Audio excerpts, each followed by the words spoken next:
my name's Darcy Hitchcock, and I'm one of the co-founders of ISSP. I wanted to invite you to join us in listening to Alan Atkisson, who is on our faculty, talking about his experience and his insights about what's happening in Europe regarding sustainability.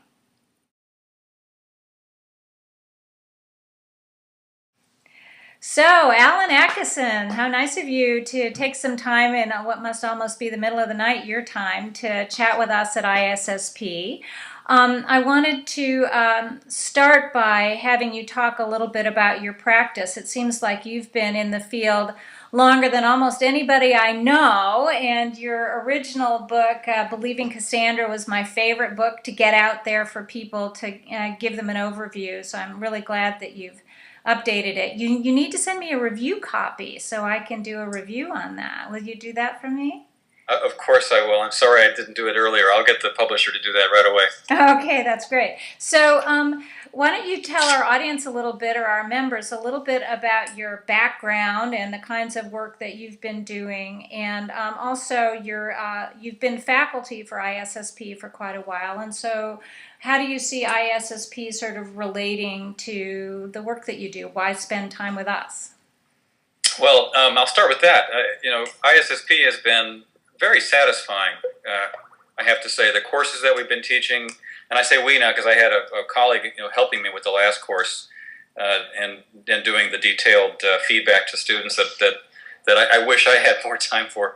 But I just got an email from him today, actually, and he was glowing on the quality of the work that the students had done on the assignments that we gave them, or at least more than half of the students, and was wanting to make sure that I got news on which were the stars in this class. So one is that it's been very satisfying to do that work, and also we've grown new relationships with those courses, important new relationships. So it's been very satisfying work, and I want to really congratulate you for building a lovely and important institution in our field. How did I get into this? Well, I mean, there wasn't a field when I started, Darcy, as you know. There were a bunch of renegade visionaries, struggling to do little volunteer projects and magazines and basements, and I consider even the UN bureaucrats who were framing the original Sustainable Development Agenda as some sort of raving visionaries of the time, speaking a different language. So I've had this wonderful experience of watching over 20 plus years as these two streams of crazy activist visionaries and UN bureaucrats have met in the middle of management and civil service, civil society, corporate sustainable development, corporate social responsibility, corporate responsibility, all these sort of acronyms and jargon terms that we use nowadays. And of course, what's really exciting these days after so many years is to see how real that work is. I mean, in the early days, as you well know, I mean, it was just jargon. At best, it was measurement.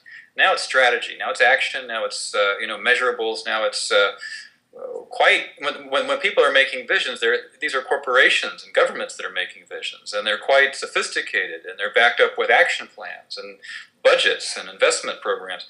I was just talking to a friend of mine, a guy in my network, and he's working on some of the marriage between ICT, information and communications technologies, and sustainability. And boy, they're talking at the scale of 1 million school kids at a time, and presidents of countries making big investments in things that will eventually have a sustainability dimension. So I just say all that to say that it's the reason to have hope, and it's for a guy who started off as a rock musician in the '80s,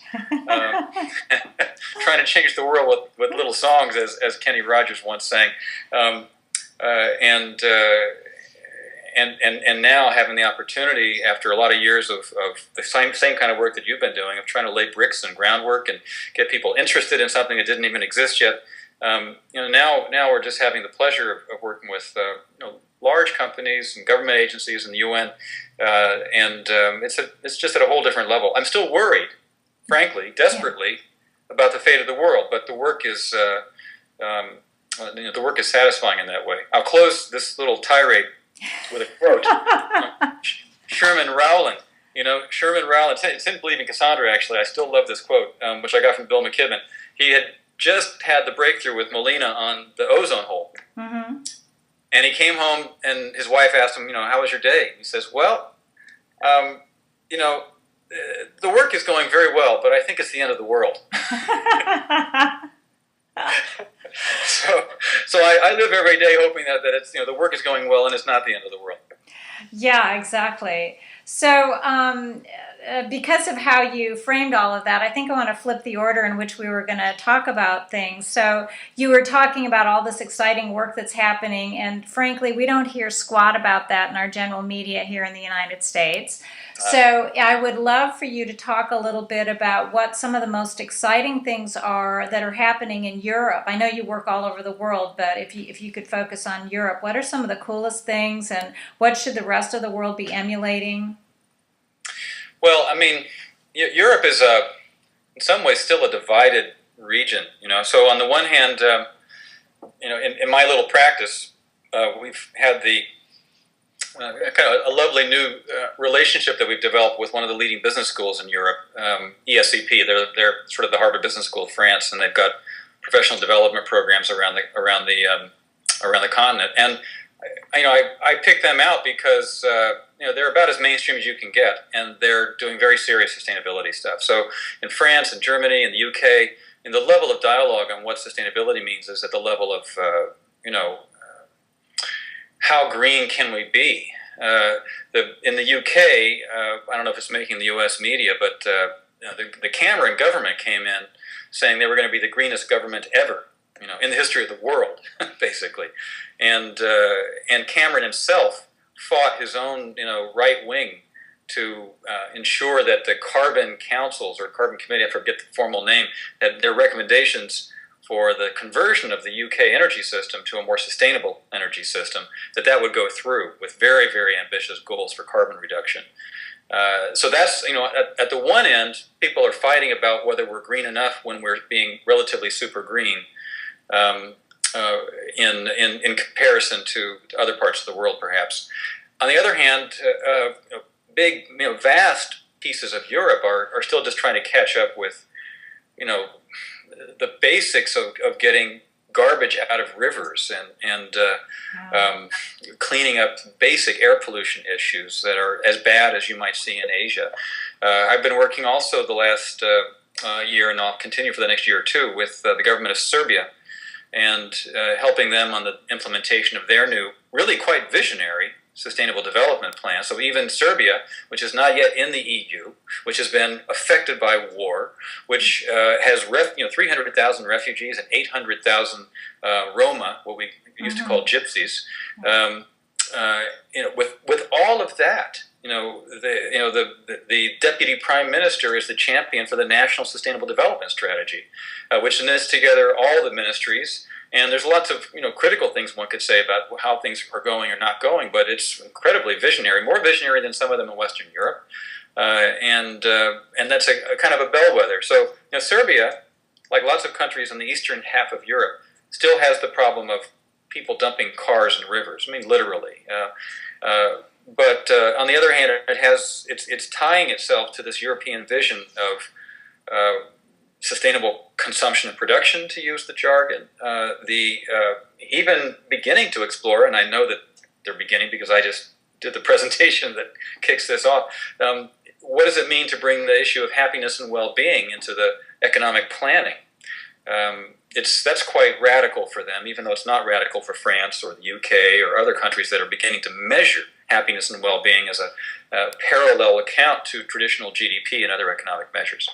But that gives you a sense of the span. And there's also a span north to south. And of course, what Americans are probably reading about in the media is Greece and the euro.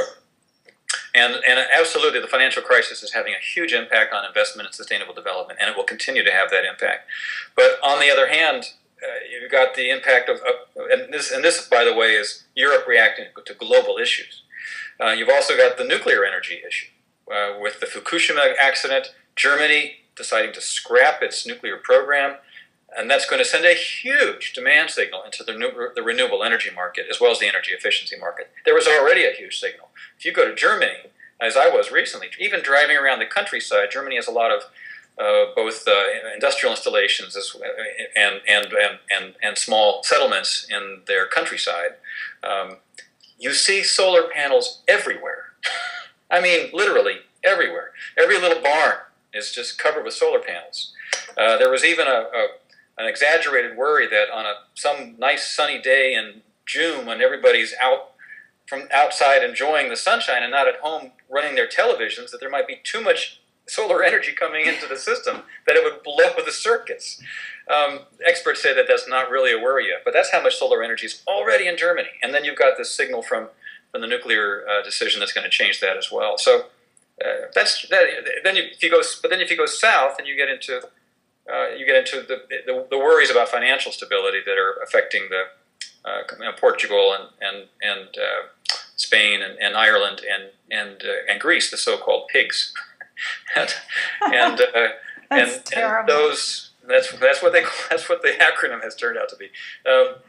That's creating a lot of tension, and so it's covering over that sustainability agenda, as all these crises do. The North Africa crisis is covering over the sustainability agenda, but it's moving forward in a kind of a relentless and accelerating pace. Now, it seems like a year or so ago, you were saying a lot of Americans just don't understand all this sort of at a policy level, what's been put together in Europe to drive sustainability. Do you recall that conversation? Does that bring to mind anything else you'd want to share with us? Well, it's just that, I remember writing an article some years ago called Why Europe is the New California. Because we all who work in this field probably remember that California was, and to some degree still is, known for driving policy on environmental and sustainability issues for the rest of the country, even the rest of the world, by setting standards for emissions on cars and things that then the car companies, if they were going to have to meet California standards, they might as well do that for the rest of their production scheme. So California was really the tail wagging the dog of the world for a lot of industrial production. Europe became that, I would say, during the 2000s, with things like REACH, which is this comprehensive chemicals legislation, weakened and softened by, if you're a Greenpeace activist, you think it got weakened. If you're a chemicals producer, you think it's really incredibly strong. So it's somewhere in the middle, really quite demanding, and I work with companies who have to work with it, so I know, demanding filtering on what you're permitted to do with chemicals, to just pick one thing. A second thing, which is part regulation but part what I call soft regulation. No government is making this happen, but it's happening, although some governments are starting, and that is labeling at a much more advanced level, carbon footprints on things, and that's just spreading, so that more and more the consumer is required to get informed about things like that. The standards on appliances, we used to have these A's and A, B, C, D, E. Now they've just raised this schedule, so you can't just, an A is nothing anymore. You have to get A triple plus, or so standards, legislation, and then this basic dialogue is going on at a fairly high level about, if we were talking philosophy, we'd be saying that they're discussing the meaning of life. They're certainly discussing the meaning of economic growth. It's a big debate. This dialogue that happens in Europe, it doesn't get noticed so much by most of the rest of the world, because it's a long, slow process, as opposed to these crises that come up. And then it flies so in the face of traditional thinking about what an economy is for, that it's a little nerve-wracking for other people to engage in. But it's a very serious debate. France, the UK, and then over to Asia, China, Japan, Sweden, I just learned about, have all commissioned very high-level studies on how to integrate well-being and happiness thinking into traditional economic planning. Very new. Hallelujah. Well, I could go on forever about this. It's really quite exciting. Yeah. Okay, fantastic. The other thing I was struck by when I was visiting is the idea of having a heat policy, being able to, just at that level of detail, having thought about energy and how it's used, and all energy degrades to heat, so why not have a heat policy that says you have to capture that waste heat and send it around? It's like this, no, duh, why didn't we think of that? So it's very inspiring.